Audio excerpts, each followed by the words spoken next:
Hi, uh, my name is Kevin Pomerleau, and I am an artist living and working in Northampton, Massachusetts, who has work in the show Movement in Space at Dana Wiley Gallery. For those who are not familiar with my work, it focuses on portraying personal narratives from my life and finding inspiration in spaces that I occupy in Western Massachusetts.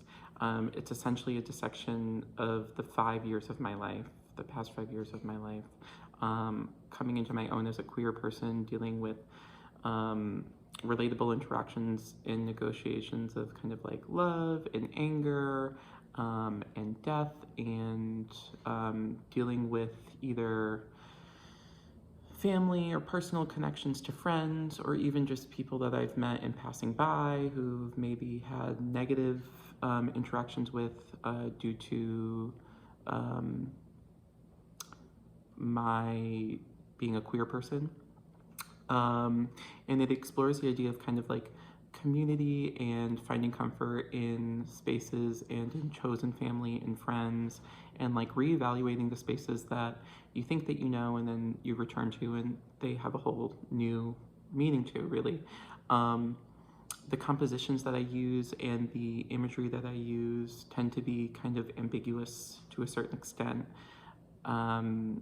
meaning that there's a lot of maybe negative space or just a lot left to wonder about. And that's both to kind of like act as a source of protection to myself, but also to allow the viewer and the audience to make their own inferences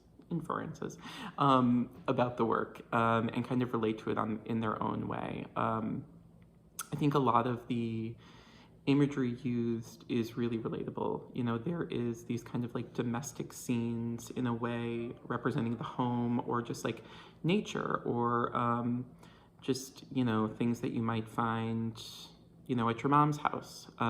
Growing up in New England, that for me was Oriental textiles, and growing up in a mostly Catholic family, just having these kind of scattered throughout the home is something that was normalized to me, but was not actually, didn't really make any sense, because there's a lot of like Middle Eastern or Islamic representation that these are derived from, essentially. And so what are they doing in these like predominantly white households? It just wasn't adding up.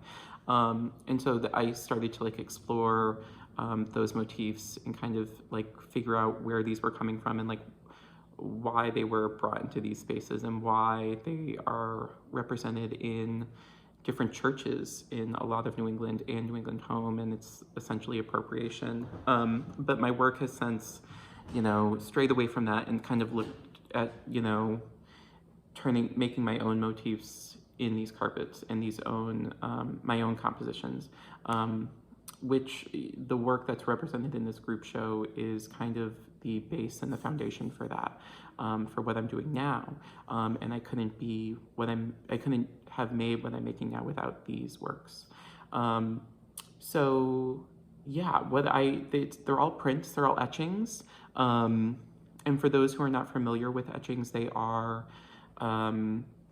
essentially, there's several forms of printmaking, but the most maybe common are like screen printing, relief printing, and intaglio printing.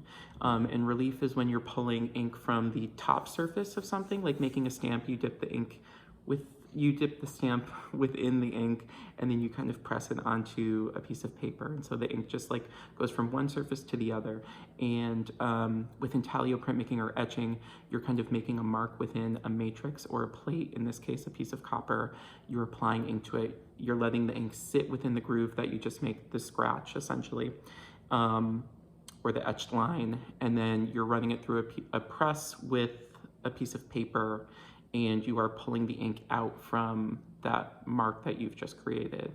So that gets you the base line, but then if you want to add tone, you do something called an aquatint, which is essentially, I like to think of it as like adding pixels, you know, to an etching. And that's a little bit more of a complex process involving like rosin or like a spray aquatint. And if you have the opportunity to take a class to learn about etching, I highly recommend it because it's a really fascinating and old technique, as all printmaking techniques are. But yeah, my work involves a lot of contrasting, tones, and I really like the drama that is evoked in my work because of like shadows and all of these, black and white tones. And you can see it for yourself by checking out the show. Yeah, I hope you enjoy the work.